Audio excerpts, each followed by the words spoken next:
Você já sentiu o cheiro da morte? Eu já. E não foi num filme, não. Foi dentro do presídio de Juazeiro, na Bahia, em uma manhã que começou como qualquer outra e quase terminou com o meu nome gravado numa lápide. Eu sou José Luiz, agente penitenciário. E o que eu vou te contar hoje não é ficção. É a realidade crua e brutal de quem vive do lado de cada grade. Imagine a cena. O sol já castigava, subindo rápido no céu de Juazeiro. A rotina do presídio, um inferno particular sob o calor baiano, começava a ferver. Mas, naquele dia, algo estava diferente. Uma sensação estranha, um arrepio na espinha que a gente, com anos de cadeia nas costas, aprende a reconhecer. Não era o fedor de suor e esgoto, nem o cheiro metálico de medo que às vezes paira no ar.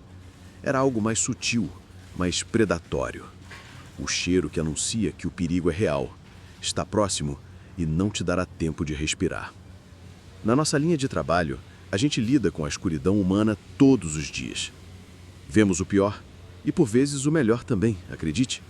Mas essa manhã específica tinha um tom de pesadelo que, ainda hoje, anos depois, me faz ter calafrios. Lembro-me do som das chaves tilintando em meu cinto. Um som tão familiar que virou parte de mim, mas que, naquele instante, parecia amplificado, ecoando um aviso silencioso. Cada passo dentro daquele corredor estreito, com as celas abarrotadas de olhos curiosos e mentes imprevisíveis, era um passo em direção a um precipício. E eu, José Luiz, junto com minha equipe, estávamos prestes a despencar. Prepare-se, porque esta é a história de como uma ronda rotineira quase se transformou em nossa última missão. Meu nome é José Luiz, agente penitenciário. Mas não sou desses que você vê em filme, todo certinho, sem um fio de cabelo fora do lugar. Sou mais parecido com a realidade. Cicatrizes na alma e no corpo. Olhos que já viram coisas que a maioria não imaginaria nem em pesadelos. Já são mais de 15 anos atrás dessas grades, aqui no presídio de Juazeiro, na Bahia. 15 anos respirando o ar pesado de um lugar onde a esperança muitas vezes morre antes da liberdade chegar. Aqui dentro, a gente se acostuma com o cheiro da comida de rancho, com o grito rouco dos presos, com o ranger metálico dos portões. A gente aprende a ler os silêncios e a desconfiar das calmas demais. Meu trabalho não é só aprender. É manter a ordem onde a desordem é a regra. É garantir que um dia não vire uma carnificina. Que um problema pequeno não se transforme numa rebelião generalizada. A gente lida com a raiva explosiva, a esperança teimosa, a maldade pura e, por vezes, a redenção mais improvável. É um palco onde se encenam as piores e as melhores facetas do ser humano. E acredite, muitas vezes, as facetas se confundem. Aquele dia, como a maioria das terças-feiras, começou com a rotina monótona que te engana. O sol, implacável como sempre, já castigava o chão rachado do pátio. O calor de Juazeiro é sufocante, se agarra na pele, entra nos poros. E lá dentro do presídio ele amplifica tudo, a irritação, a sede e a impaciência. A gente começa o dia com a contagem, uma por uma, cada cabeça, cada corpo, para ter certeza de que ninguém desapareceu durante a noite. Depois, o café, ou o que chamamos de café. E então o banho de sol, a hora em que os pavilhões vomitam seus ocupantes para o pátio.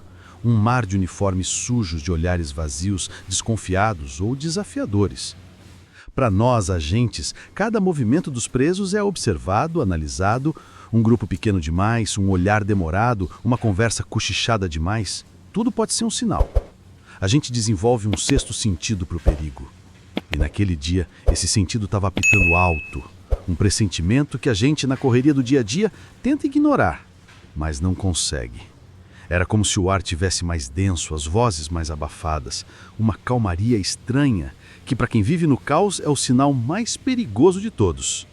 A rotina é uma armadilha, uma falsa sensação de segurança, e a gente sabe disso.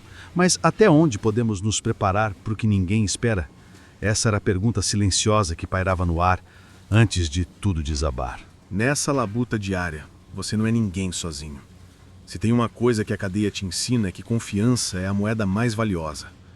Minha equipe na época era um grupo de homens casca grossa, cada um com sua peculiaridade, mas todos com a mesma mentalidade: voltar para casa no final do turno.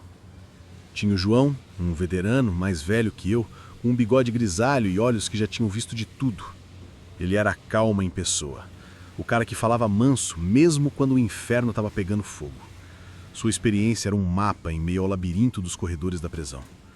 O Márcio, por outro lado, era o puro músculo, o que ia para cima, o que não pensava duas vezes em usar força se fosse necessário. Mas era leal, protetor, um touro que defendia a boiada sem titubear. E tinha o Pedro, um novato. Tinha uns poucos meses de casa, olhos ainda arregalados para a realidade, tentando absorver cada conselho, cada bronca. Cheio de teoria, mas ainda sem a casca da prática.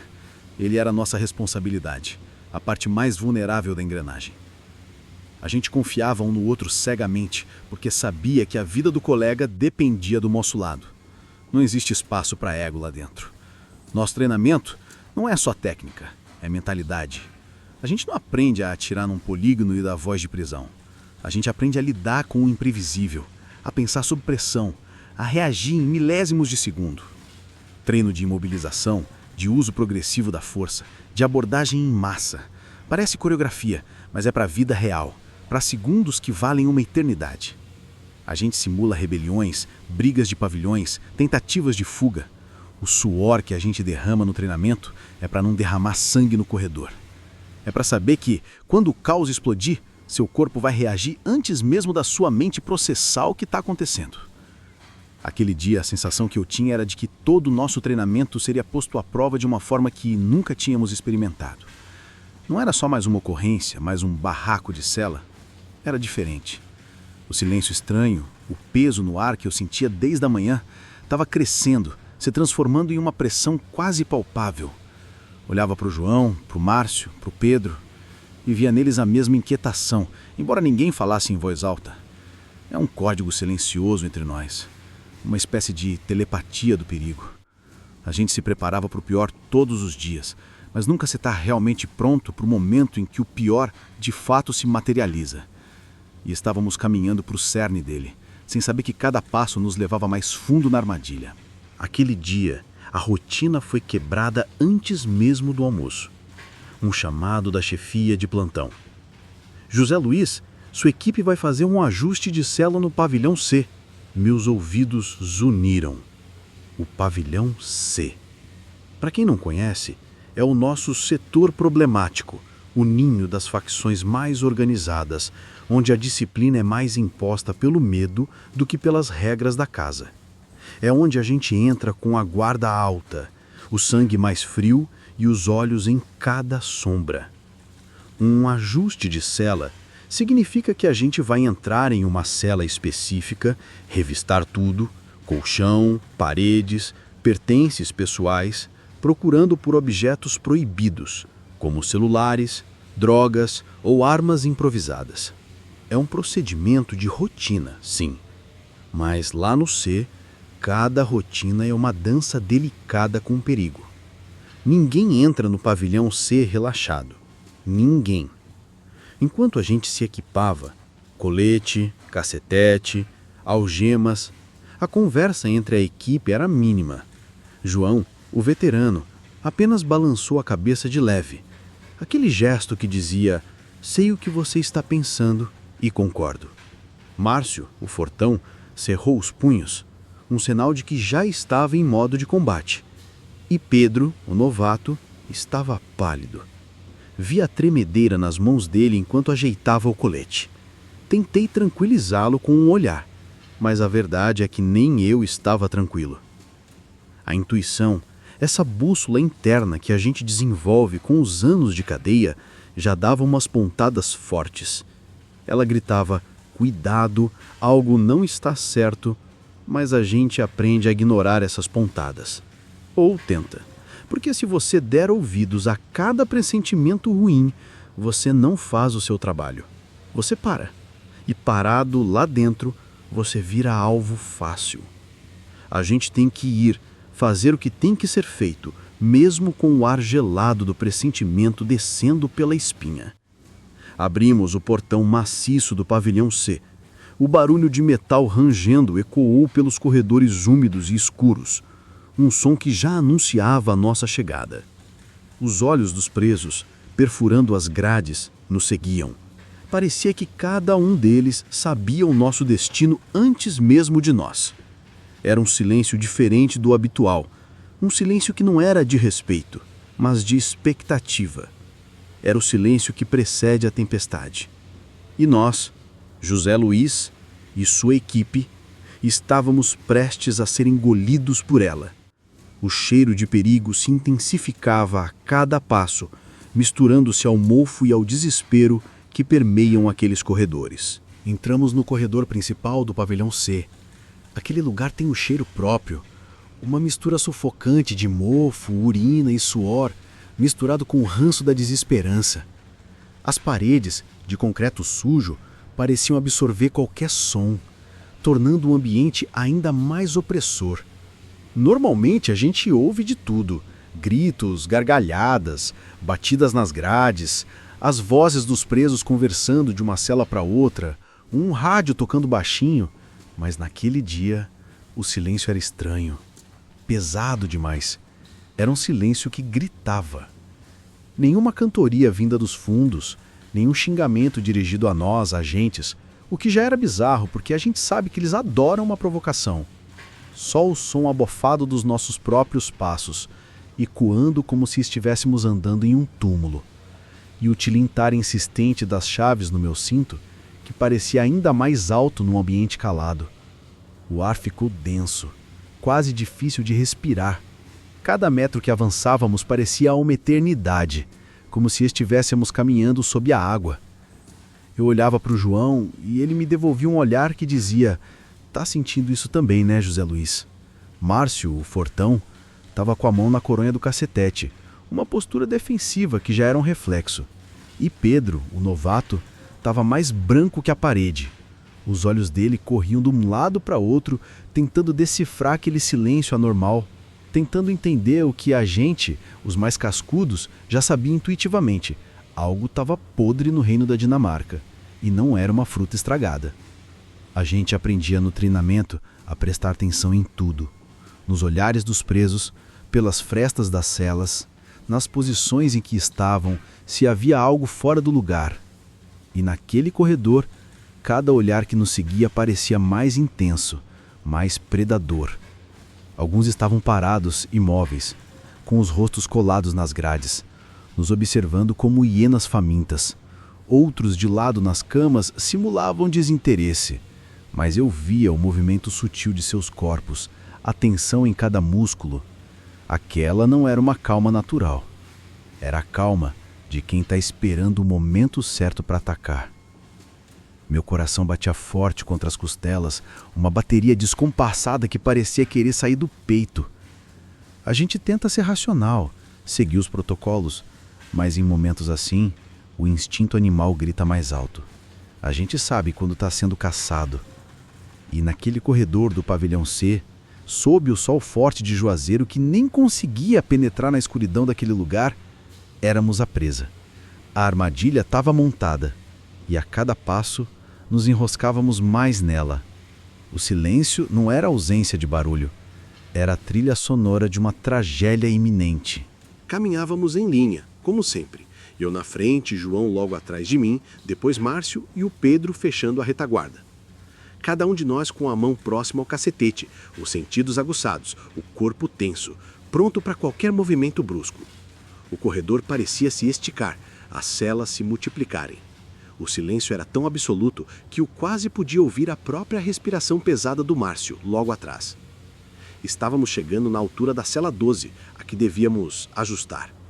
Um preso, com o rosto colado nas grades, nos observava com uma intensidade que me fez apertar o passo. Nada fora do normal, mas algo no jeito que ele nos seguia me incomodou profundamente. Foi então que aconteceu.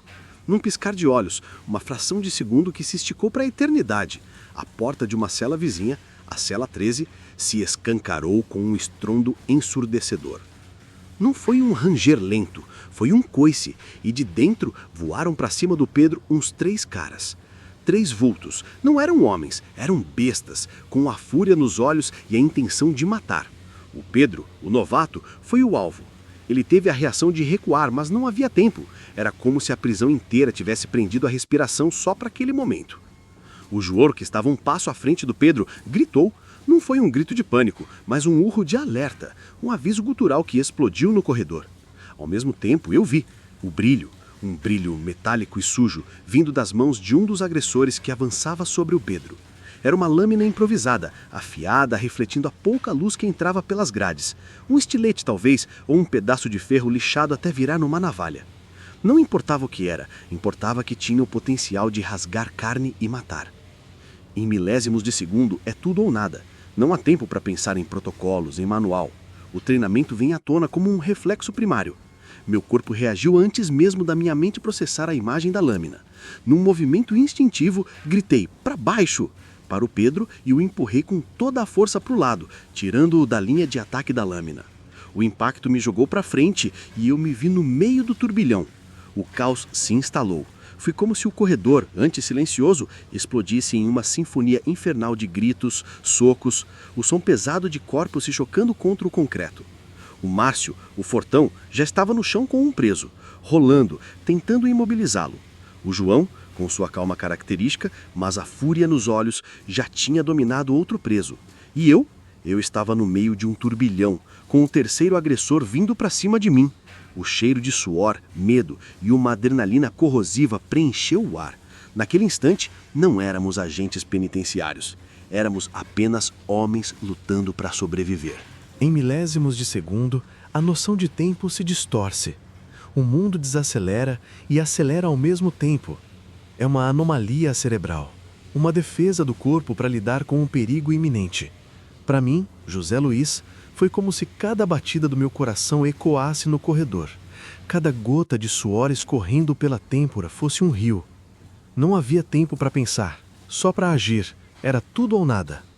O treinamento vem à tona como um reflexo primário, gravado na medula óssea. Meu corpo se moveu antes mesmo da minha mente processar a imagem da lâmina improvisada vindo na direção do Pedro. Grito para baixo e o empurro com uma força que eu não sabia que tinha, tirando-o do trajeto daquele golpe mortal. O impacto me joga para frente, diretamente para o olho do furacão. O Márcio, o touro da equipe, já está no chão, rolando com um dos agressores. Não é uma briga limpa. É uma luta visceral, com socos, joelhadas e tentativas de imobilização. O preso tenta morder, arranhar, usar o peso do corpo para dominar. Mas o Márcio é um paredão, forte como um carvalho. Eu ouço os sons abafados dos golpes e o ofego pesado dos dois. O João, o veterano, com sua calma quase assustadora, já tem o segundo agressor prensado contra a grade. Ele usa uma técnica de contenção que o treinamento ensina, mas que só a prática e a experiência lapidam. Um braço no pescoço, o corpo do preso contra a grade e a outra mão buscando as algemas no cinto. Mesmo sob ataque, ele está metodicamente controlando a situação. É a frieza que separa os bons agentes dos mortos. E eu? Eu estou no meio do turbilhão com um terceiro agressor vindo para cima de mim. Ele vem com tudo, os olhos injetados de fúria, os dentes cerrados. Eu vejo a intenção assassina em cada fibra do corpo dele. Eu não paro para analisar. Reajo. Um passo para o lado, um desvio, uso o momentum dele contra ele. Meu cacetete, que estava em minha mão desde o momento em que entrei no pavilhão C, sobe e desce num golpe defensivo calculado para atingir o ombro, desestabilizar, não matar. Ele geme, cambaleia. O caos se instalou por completo. Gritos, socos, o som de corpos se chocando contra o concreto, o barulho do metal das celas batendo, o cheiro de suor, medo e uma adrenalina corrosiva preencheu o ar. O Pedro, pálido, levanta-se, com a mão no braço onde a lâmina raspou. Um corte superficial, mas um aviso brutal. Ele tenta se juntar à luta, mas eu grito para ele. Contenção, olho na cela 13. Ele precisa manter a segurança, impedir que mais alguém saia. É a função do retaguarda. Naqueles poucos segundos, que pareceram horas, a gente não é mais agente penitenciário com o distintivo e protocolos. Somos homens lutando por nossas vidas, por nossos colegas. A gente sabe que se um cair, caem todos. Que a vulnerabilidade de um é a vulnerabilidade de todos. Aquele corredor virou uma arena de gladiadores, e a cada segundo a vida pendia por um fio. O tempo era o inimigo, e a adrenalina era o combustível que nos impedia de sucumbir. Não dava para pensar, só para agir. O corpo em movimento, a adrenalina bombeando nas veias, transformando dor em pura força. Aquele agressor, que veio para cima de mim depois de eu empurrar o Pedro, era forte, mas a fúria me deu uma vantagem que nem o treinamento podia dar. Ele tentou um soco no meu rosto. Eu esquivei, senti o vento da mão dele. Usei a ponta do cacetete para afastá-lo, mirando no ombro, no ponto de desequilíbrio. Não era para machucar gravemente, era para controlar, para criar uma abertura. Ele recuou, gemendo, e eu vi o momento. Avancei, travando o braço dele, girando o corpo e usando a técnica de projeção que a gente tanto repetia nos treinos. Ele caiu no chão, com um baque surdo, e eu já estava sobre ele, buscando as algemas no cinto. Enquanto eu imobilizava o meu agressor, o caos continuava. O Márcio, um verdadeiro rolo compressor, já tinha o preso que o atacou completamente dominado. Ouvi o estalo seco das algemas. O Márcio era brutalmente eficiente quando precisava. Ele se levantou, ofegante, e já procurava por outro foco de briga. Os olhos de predador escaneando o corredor. O João, por sua vez, com a calma assustadora que só anos de experiência trazem, já tinha o segundo agressor sob controle. Ele não usou força excessiva, mas a pressão exata para manter o sujeito imobilizado contra a grade, o braço torcido nas costas. "Algemas, João! Algemas!" gritei, a voz rouca pela adrenalina. Ele assentiu, a respiração regular, e em segundos mais um preso estava contido. O Pedro, o novato, estava parado, mas atento, a mão no corte superficial no braço. Ele estava processando o que acabara de acontecer, mas já se posicionava para proteger nossa retaguarda, os olhos fixos na cela 13, de onde os agressores tinham saído. Ele não hesitou, ele não fugiu, ele estava ali, pronto para o próximo movimento. Aquela era a prova de fogo dele, e ele estava passando. A gente se reorganizou em questão de segundos. Era um balé macabro de contenção. A gente não podia relaxar. Em uma prisão, um vacilo é um convite. Conseguimos imobilizar os 3 agressores, um por um, usando a força necessária, a técnica que virou um instinto. As algemas estalaram em seus pulsos e o silêncio, antes um presságio, agora era o som pesado da exaustão e da vitória momentânea. A respiração ofegante de nós, agentes, ecoava no corredor, misturada com os gemidos dos presos contidos. A gente sabia que, se caísse um, caíam todos. A vulnerabilidade de um é a porta de entrada para a catástrofe. Naqueles poucos minutos de inferno, a coesão da nossa equipe foi o que nos manteve de pé. Cada um sabia o seu papel, cada um confiava no outro para fazer o seu. Não era só uma questão de força, mas de coordenação, de comunicação silenciosa, de anos construindo essa sintonia. A luta brutal havia terminado, mas a tensão ainda pairava no ar. Um lembrete cruel de que a batalha pelo controle daquela cela, daquele pavilhão, daquele presídio, nunca termina de verdade. Levou uns 2 minutos. Parece pouco, não é? 2 minutos. Mas dentro daqueles corredores, sob o calor sufocante e o cheiro de suor e sangue, sim, havia um pouco do nosso sangue ali também. 2 minutos foram uma eternidade. Uma eternidade de pura adrenalina, de luta por cada centímetro de espaço, por cada segundo de vida. Conseguimos conter os 3 agressores, um por um, usando a força necessária, a técnica que virou instinto. As algemas estalaram em seus pulsos, e o silêncio, antes um presságio, agora era o som pesado da exaustão e de uma vitória momentânea. A respiração ofegante de nós, agentes, ecoava no corredor. O Márcio se recompunha, ajeitando o uniforme, os olhos ainda alertas. O João, com sua calma inabalável, conferia as algemas, garantindo que não havia brecha. E o Pedro, o novato? O Pedro estava pálido. A mão dele tremia um pouco enquanto ele tateava o braço. O corte superficial, resultado daquele primeiro golpe com a lâmina improvisada, sangrava de leve. Não era grave, mas era um lembrete vívido do quão perto ele chegou de algo muito pior.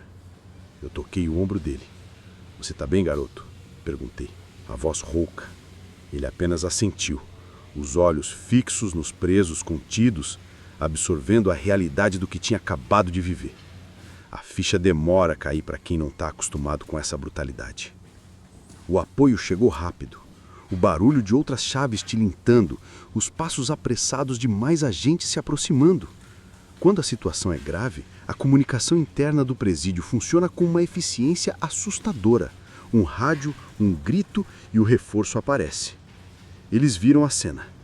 3 presos algemados no chão.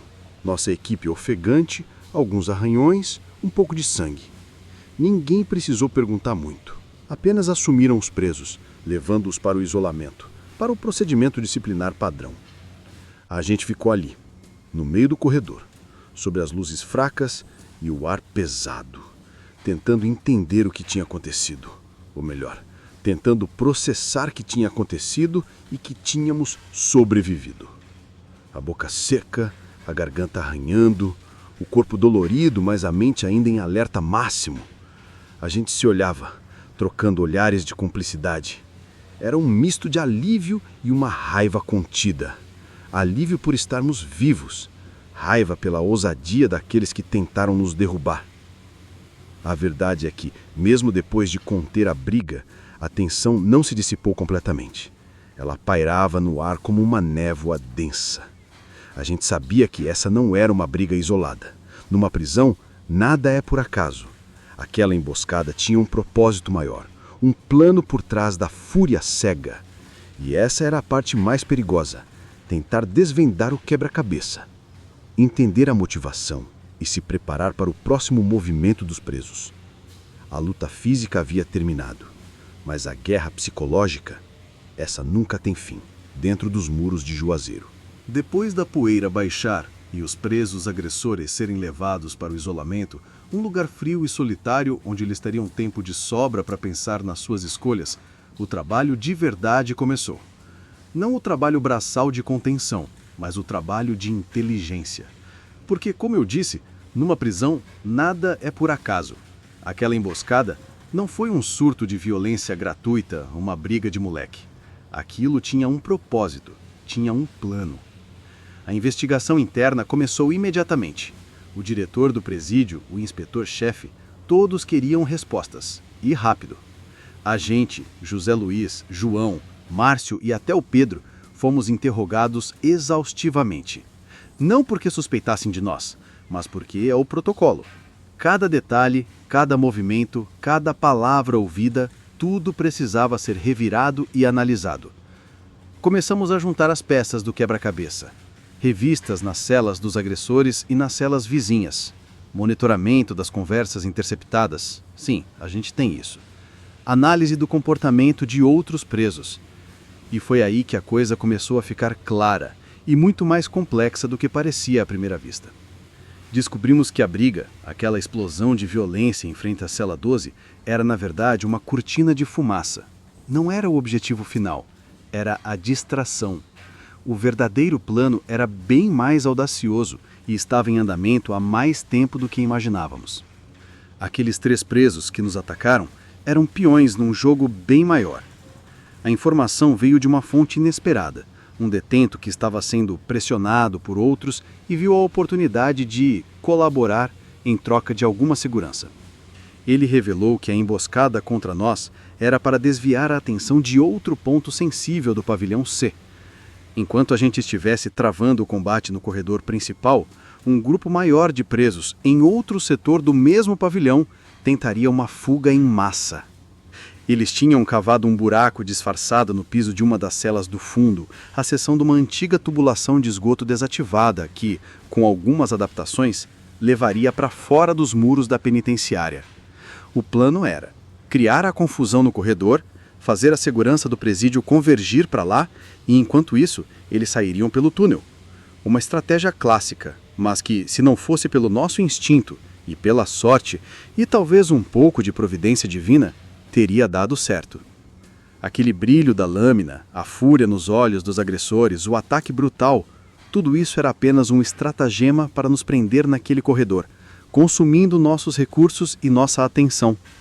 Eles estavam dispostos a nos ferir gravemente, talvez até a nos matar, para que seus comparsas tivessem a janela de tempo necessária para escapar. A revelação foi um soco no estômago. Não apenas porque o perigo real era maior do que pensávamos, mas pela frieza com que a vida de agentes era descartada em nome de uma fuga. Aquilo reforçou a nossa percepção de que a prisão é um tabuleiro de xadrez, e nós somos peças que podem ser sacrificadas a qualquer momento. A luta física havia terminado, mas a guerra de inteligência, essa sim, estava apenas começando. E saber que fomos parte de um plano tão maquiavélico, mesmo que tenhamos frustrado o objetivo final, é algo que te persegue. Essa história, meu amigo, me marcou profundamente. Não foi só mais um dia no trabalho, mais uma briga contida. Foi um divisor de águas. Um daqueles momentos que te lembram da fragilidade da vida e da persistência da maldade humana. Não pelo medo em si. A gente aprende a lidar com o medo, a transformá-lo em alerta, mas pela certeza brutal de que, lá dentro, a vida é um fio esticado sobre um abismo. Qualquer vacilo, qualquer relaxamento, qualquer segundo de desatenção pode ser fatal. E a gente não pode esquecer disso. Nunca. Essa rotina, essa vigilância constante, pesa. Pesa na mente, pesa no corpo. A gente vê a vida lá fora, seguir normalmente, as pessoas indo e vindo, vivendo suas vidas sem imaginar o que se passa atrás desses muros. E a gente, aqui dentro, está sempre com um olho aberto, um ouvido atento, sabendo que a qualquer momento a calmaria pode explodir em caos. É uma guerra silenciosa, travada centímetro por centímetro, dia após dia. E o inimigo, muitas vezes, é inteligente, ardiloso e não tem nada a perder. O caso do Pedro, o novato, me fez pensar muito. Ele sentiu na pele o que é ter a morte roçando perto. Vi nos olhos dele, depois que tudo passou, a transformação, a inocência perdida, a compreensão do peso que a farda carrega. É um rito de passagem doloroso, mas necessário. Ali, naquele corredor, ele deixou de ser só um teórico para se tornar um agente de verdade, forjado no fogo da provação. Essa é a realidade que os manuais não ensinam. Agente penitenciário, é a última barreira entre o caos e a sociedade. Somos o escudo. E esse dia me lembrou que, para cumprir essa função, a gente precisa estar sempre um passo à frente. Não é só força física, é inteligência, é intuição, é a leitura dos sinais, por menores que sejam. É não confiar na aparente calma, é sempre esperar o pior para poder se preparar para ele. Mas, ao mesmo tempo, esse dia também reforçou algo importante: a força da equipe. Se não fosse a nossa sintonia, a nossa confiança mútua, a nossa reação coordenada, a história teria tido um final muito diferente. É nessas horas que você entende que sua vida está nas mãos do seu colega e a vida dele nas suas. É um laço inquebrável, forjado na fumaça e na adrenalina dos confrontos. Essa irmandade é o que nos mantém sãos, o que nos dá forças para voltar no dia seguinte e enfrentar tudo de novo. Porque, apesar de tudo, o dever nos chama. E a gente, José Luiz e sua equipe, estamos prontos para atender.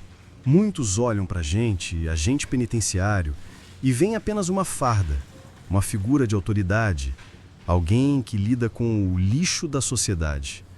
Dizem que somos desumanos, que viramos máquinas de repressão. Mas a verdade é que por trás daquele uniforme, somos homens e mulheres de carne e osso, com nossas falhas, nossos medos e, sim, nossos instintos mais primitivos. A gente lida com a escória, com criminosos que cometeram atrocidades que a maioria das pessoas nem consegue imaginar. Vemos o lado mais sombrio da humanidade de perto todos os dias. E é fácil, muito fácil se contaminar com isso. Deixar que a raiva e o desprezo tomem conta. Mas a gente também lida com o nosso próprio medo, com a responsabilidade de voltar para casa, para nossa família no final do turno. A cada noite, quando a gente fecha a porta de casa e vê a esposa, os filhos, o pensamento que vem é sempre o mesmo.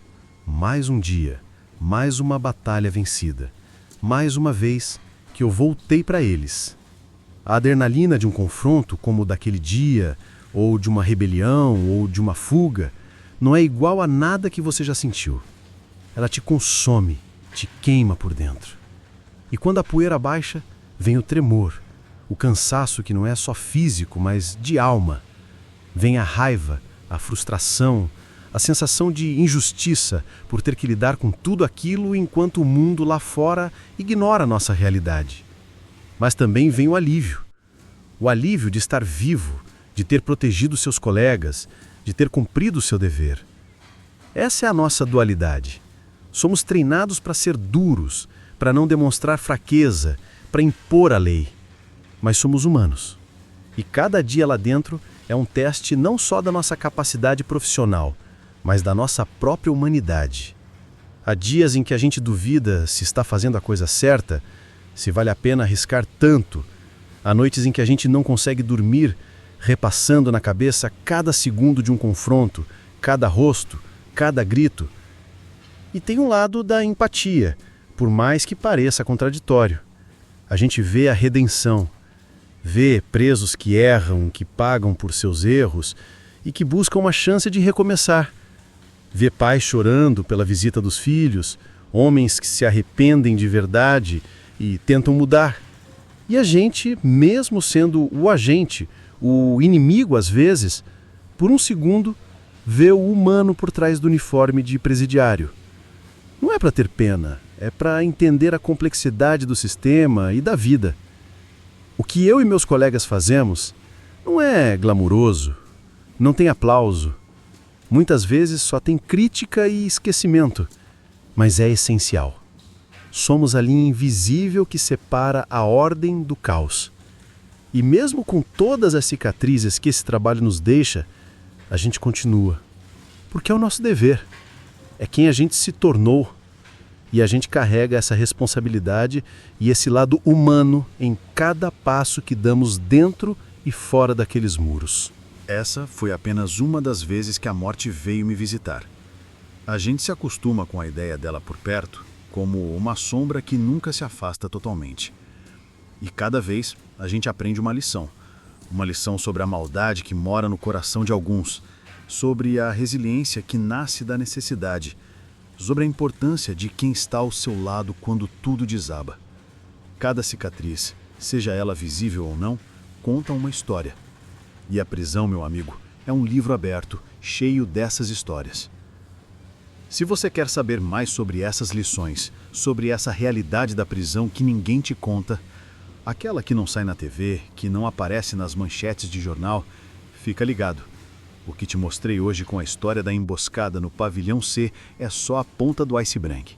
A verdade é que os muros do presídio de Juazeiro guardam segredos muito mais profundos. Violências que te tiram o sono, mas também redenções que te fazem acreditar na humanidade de novo. Tem a história daquele preso que virou um artista, transformando seu tempo de cadeia em telas que expressam uma esperança improvável. Tem a história da injustiça de um homem que clama a inocência há anos e cujas palavras, por vezes, parecem ecoar mais alto que as provas. Tem a atenção dos dias de visita, quando as famílias se reencontram e a linha entre o mundo de dentro e o de fora parece se borrar por alguns instantes.